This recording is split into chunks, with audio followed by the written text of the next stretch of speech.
मैं जिया से क्यों नहीं शादी करना चाहता था। क्यों नहीं करना चाहते? तुम्हें आपको पसंद नहीं थी? अब पसंद थी या नहीं थी ये तो हम जी बताएंगे। नमस्कार जी, कैसे हैं आप लोग जी। स्वागत करते हैं हम आपका अपने इस नए ब्लॉग जी। आज तारीख है 27 और दिन है रविवार और जो मौसम है मौसम आज बड़ा सुहावना है। कटिहार की ये बात अच्छी लग रही है हमें कि यहाँ पर जब भी गर्मी होती है, गर्मी एकदम पीक पर जब भी आ जाता है, 3-4 दिन हुआ, 5 दिन हुआ, उसके बाद बारिश हो जाती है और जैसे ही बारिश होती है मौसम बिल्कुल ठंडा हो जाता है। यहाँ देख सकते हैं नाश्ते में लगाया जा रहा है आम। तो हम लोग जब दिल्ली में थे तो सोच रहे थे घर जाएंगे और बहुत सारा आम खाएंगे, अब खा खा के उब गए। तो बिल्कुल जी, तो हम लोग अब इतना आम खा रहे हैं कि अब उब गए हैं। 2 hours later. जी हम आ गए हैं नहा के और यहाँ जो है अभी पोछा लगा हुआ है, ये अभी थोड़ा गीला है इसलिए अभी हम टेबल पर तो काम नहीं करेंगे। नीचे जिया का जो है डोरेमोन वाला यह टेबल लगा हुआ है, तो जिया के डोरेमोन वाले टेबल पर बैठ ये कर कहते हैं कि तुम्हारा, लेकिन ये यूज ज्यादा करते हैं। तो तुम अभी कर रही है ना, अपना नहा धो रही है, तब तक हम अपना इस पर काम करेंगे, तब तक नीचे भी सूख जाएगा। नहीं, फिर हम अपने टेबल पर काम करेंगे ना, तो ये बोलेंगे कि अभी हम काम कर रहे हैं, हमको टेबल पे काम करने में मन नहीं लग रहा। 1 eternity later. जी अभी बज रहे हैं दोपहर के 2 और जिया जो है मुझे कह रही है कि अभी आपको मार्केट जाना पड़ेगा, तो अब हम मार्केट जा रहे हैं। तो जिया को क्या लेना था मार्केट से? लड्डू गोपाल का कपड़ा। तो लड्डू गोपाल का कपड़ा लेना था। हमने सोचा था कि पहले ऑनलाइन ही मंगा लेते हैं, लेकिन जिया ने कहा कि सामने से ही देख करके ले लेंगे। और माँ को भी कुछ लेना था, तो आप प्लीज जाइए नीचे और पूछ के आइए माँ को क्या क्या चाहिए। ठीक है, चलते हैं महारानी। बाहर का मौसम देख लेते हैं, बाहर का मौसम कैसा है। थोड़ा बहुत बादल तो नज़र आ रहा है, तो उम्मीद करते हैं कि बारिश में ना हम लोग फंस जाए, तो इसलिए जिया जल्दी चलो और जल्दी हम लोग निकलते हैं।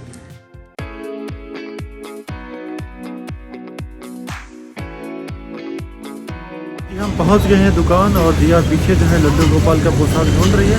उम्मीद करते हैं कि यहाँ पर मिल जाए। ये क्या है? तो जिया देख रही है लड्डू गोपाल के कान का कुंडल। यहाँ कान का कुंडल तो नहीं मिला, तो अब इसके लिए हम लोग को जाना पड़ेगा दूसरा मार्केट, तब चलेंगे हम।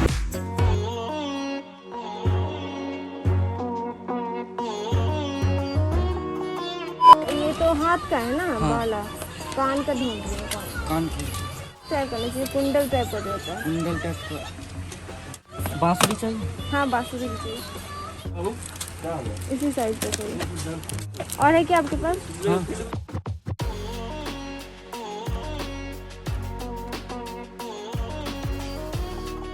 तो जिया को लड्डू गोपाल जी के सारे कपड़े यहाँ मिल रहे हैं। मन कर रहा है सब ले। इसमें और कलर है क्या भाई? पैंट, वाह दिखा दीजिए। सिर्फ पैंट ही, और कुछ नहीं? एक ये पसंद आया, एक ये पसंद आया, एक ये पैरेट कलर पसंद आया, ये कलर दूसरे से। सावन आ रहा है ना, सावन के देंगे।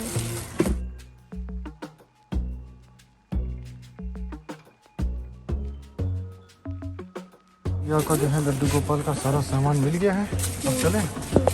लोग सोच रहे थे कि ऑनलाइन सारा सामान लेंगे, सब यहाँ पर दुकान पर आकर के ही सारा मिल गया, A to Z।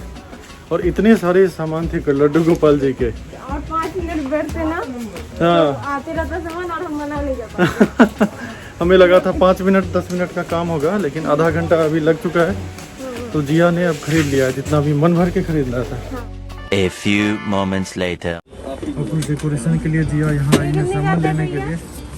तो यहाँ पर अच्छे अच्छे पॉट दिख रहे हैं। A few moments later. और 3 को नहीं देखा। ले लो। तो जिया यहाँ ले रही है नींबू। हमें तो और भी सामान खरीदना था, लेकिन यहाँ बारिश हो रही है, तो बारिश की वजह से अब यहाँ पर कुछ सामान ले नहीं पाएंगे। जल्दी से घर निकल जाते हैं इससे पहले कि हम लोग बारिश में फंस जाए यहाँ। जी बारिश से बचने की कितनी भी कोशिश की, लेकिन बारिश से तो बच ही नहीं पाए जी। फिर जी भीगते भागते किसी तरह से हम लोग पहुँचे घर, और जब घर पहुँचे ध्यान ही नहीं रहा कि हमने जो है फ़ोन का स्लो मोशन ऑन कर रखा है। तो जी अभी मैं जो भी बोल रहा हूँ वो सारा क्लिप हो गया बर्बाद। फिर जब हमने देखा कि जब स्लो मोशन ऑन है ही, तो बारिश का जो यह बेहतरीन दृश्य था जी हमारे सामने, हमने सोचा चलो उसको रिकॉर्ड कर ही लेते हैं।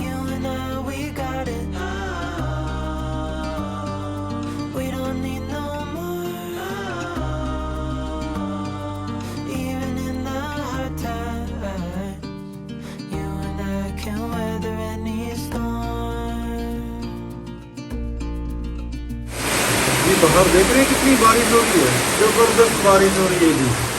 और यहाँ देखिए जिया को, जिया इस बारिश में बना रही है गरम गरम चाय, और इसी के साथ जिया बना दो एकदम जबरदस्त नाश्ता, चूरा फ्राई, मजा आ जाएगा। नहीं बनाएंगे। अरे पत्नी है कि नहीं? नहीं है, माँ को अरे जाके पति का बोल। ख्याल रखना है कि नहीं? पति को चूरा फ्राई बहुत पसंद है, बना दो थोड़ा।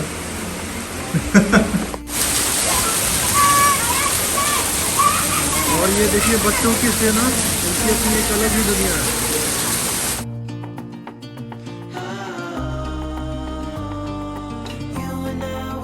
क्या बात है जी, इतना सारा हैंडबैग क्या राज है? इसका राज हम अभी नहीं बता सकते, कल बताएंगे। और ये क्यों, सिर्फ ऐसा हम क्या अपने है? लिए नहीं मंगाए हैं, बहुत लोगों के लिए मंगाए हैं। बहुत बढ़िया। और अभी हम नहीं दिखा सकते, सॉरी, क्योंकि फिर आप लोग हमारा वीडियो नहीं देखिएगा कल का। अच्छा, तो कल आ रही है हैंडबैग हॉल। अब हम लोग यहाँ पर बैठ गए हैं और अब बात करते हैं वीडियो का जो टाइटल है कि मैं जिया से क्यों नहीं शादी करना चाहता था। क्यों नहीं करना चाहते? तुम्हें आपको पसंद नहीं थी? अब पसंद थी या नहीं थी ये तो हम जी बताएंगे, तो आप लोग इस वीडियो से बने रहिएगा और अंत तक देखिएगा, क्योंकि आज मैं अपने दिल की जितनी भी बातें हैं शादी से लेकर के अब तक खुले तौर पर बात करना चाहूँगा। आप लोग अपने परिवार जैसे हैं तो परिवार से कोई भी बात छिपाते नहीं। और पता है क्या हुआ था, जब हम लोग यूट्यूब स्टार्ट किए थे ना, उस टाइम ही हम लोग अपने शादी की स्टोरी डाले थे। तो उस टाइम तो जो पुराने हमारे व्यूअर थे वो देख लिए, और जो नए नए हैं ना वो बस देख के और कमेंट बिल्कुल, तो ऐसा लग रहा है कि जी उन्होंने वह वीडियो जो है काफी जल्दबाजी में देखा है, उन्होंने अच्छे से नहीं देखा। उसमें मैंने बहुत कुछ एक्सप्लेन किया है, अच्छे से एक्सप्लेन किया है। हाँ जी, तो सोचा कि चलिए कोई बात नहीं, आज हम फिर से उसके ऊपर एक बार बात कर लेते हैं और पिछले वीडियो से जो है और भी ज्यादा डिटेल में बात करेंगे क्योंकि उसमें जो है लगता है थोड़ा सा हमने शॉर्ट में बात कर लिया बात, तो आज हम पूरी दिल खोल करके बात करते हैं। तो जी बात ये है कि जब मेरी शादी की बात चल रही, तब तुम्हारी शादी होगी, तो उस टाइम जो क्या था कि मैं तैयार नहीं था बिल्कुल शादी करने के लिए, बिल्कुल भी तैयार नहीं था। उसका कुछ कारण था।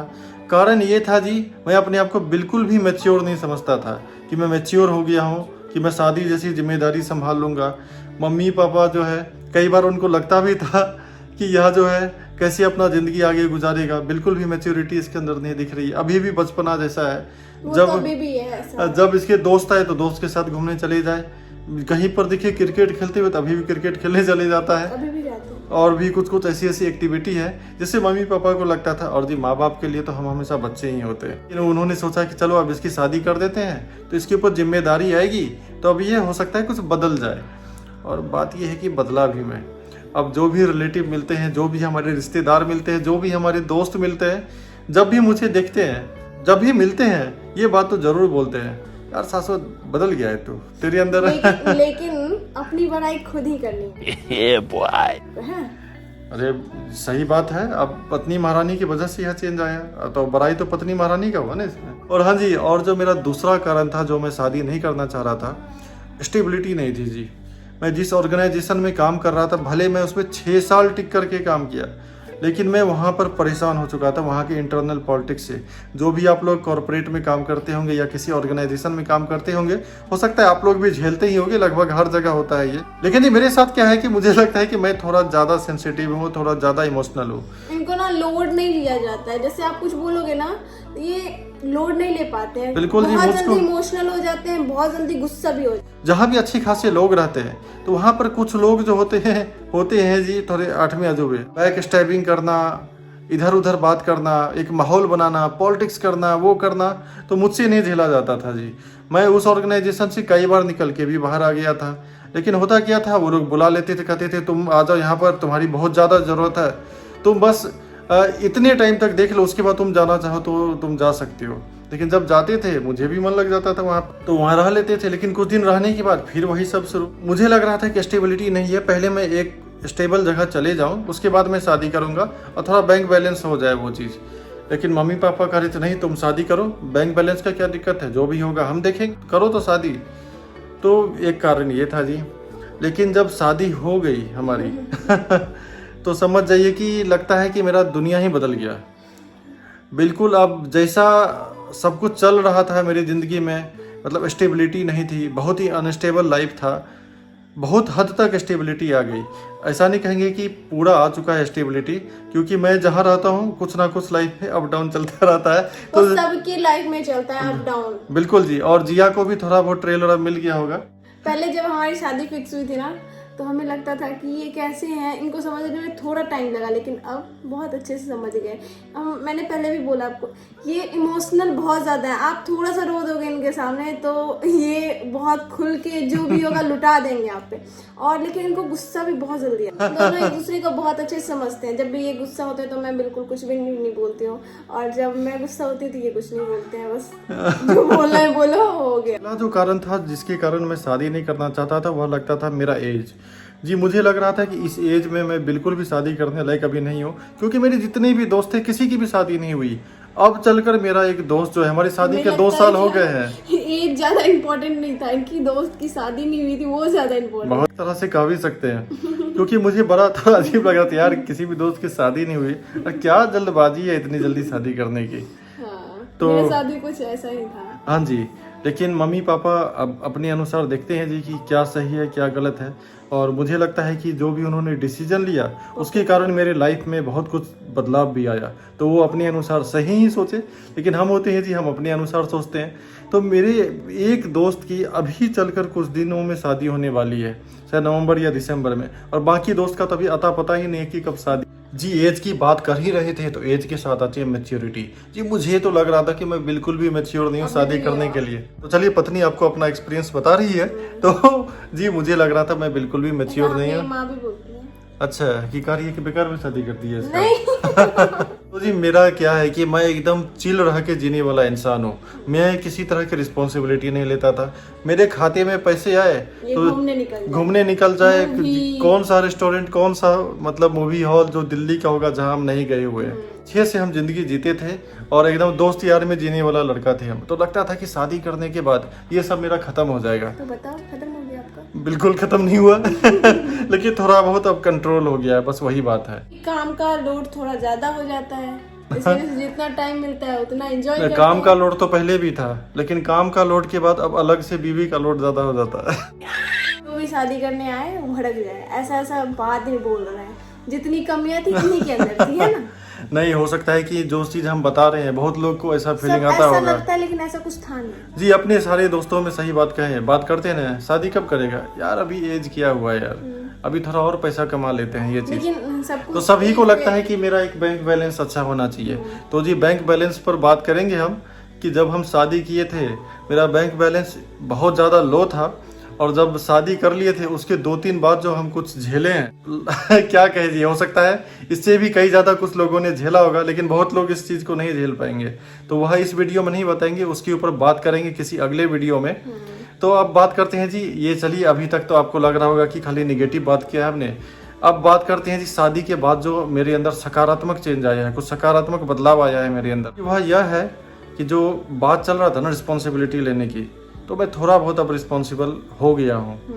पहले ये भाग जाते थे, जैसे कि इनको कोई कुछ बोले ये मतलब उनसे भागते थे, अब भागते नहीं है। बिल्कुल जी, मेरा क्या था कि जहाँ भी कुछ कलेश जैसा लगता था मैं वहाँ से भाग जाता था, लेकिन फिर देखा कि ये भागना कोई सॉल्यूशन है नहीं। उस चीज को फेस करना चाहिए, उस चीज से डील करना चाहिए, उस चीज से हमें पार पाना है। तो अब वह मैं थोड़ा बहुत सीख लिया हूँ डील करना। उसके बाद जो दूसरी चीज होती है जी, स्टेबिलिटी थोड़ी बहुत आ गई है, और जो सेविंग करने का जो मेरे अंदर आदत नहीं था, अब बैंक बैलेंस थोड़ा आने लग गया है। सबसे ज्यादा खर्चा कौन करता है? सबसे ज्यादा खर्चा ऑब्वियस सी बात है, जो फोन पकड़ा है वो करता है। बहुत ज्यादा खर्चा करते हैं जी। बहुत लोग का क्या होता है कि उनकी बीवियां ज्यादा खर्चा करती होंगी पैसे। यहाँ पर मेरी बीवी ही पैसे कम खर्च करती है, हम ही ज्यादा खर्च कर देते हैं, और बीवी पैसे बचाने का काम करती है। मेरी अकाउंटेंट यही है अभी। यह था हमारा आज का वीडियो, और उम्मीद करता हूँ कि आपके इस सवाल का जवाब मिल गया होगा। और आप में से जो भी लोग शादी करने वाले होंगे, क्योंकि हमारी ज्यादातर जो ऑडियंस मैं देखता हूँ 18 से 36 साल के एज के हैं, तो आप लोग शादी करने से डरिए मत। भगवान से बस दुआ कीजिए कि हमें अच्छा लाइफ पार्टनर मिले। बिल्कुल जी। और सारी बात है, कुछ नहीं होता। बिल्कुल जी, और सारी बात होती है अंडरस्टैंडिंग की। आप लोग के बीच में अंडरस्टैंडिंग कितना है? आप लोग के बीच में अंडरस्टैंडिंग नहीं है तो कितना भी धन दौलत और कुछ भी तरह का भगवान कृपा कर दे, कुछ नहीं होने वाला। फिर बस हमेशा हम कहते हैं भगवान से सबको अच्छा लाइफ पार्टनर मिले, पैसे रहे या ना रहे कुछ फर्क नहीं पड़ता है। तो जी अब इसी के साथ इस वीडियो को यहीं पर खत्म करते हैं। अगर यह वीडियो आपको अच्छा लगा हो तो प्लीज लाइक कर और दीजिएगा, अगर आपने हमारे चैनल को अभी तक सब्सक्राइब नहीं किया, सब्सक्राइब तो जरूर करें साथ ही नोटिफिकेशन बेल आइकन दबाना नहीं भूले। कि हमारा कोई वीडियो है सबसे पहले आपको मिले। और हाँ जी, वीडियो को एक शेयर तो जरूर कर आपके दे। एक शेयर से हमें बहुत बड़ा सपोर्ट मिलता है, तो शेयर करना बिल्कुल भी ना भूलें। तो जी मिलते हैं नेक्स्ट व्लॉग में। बाय।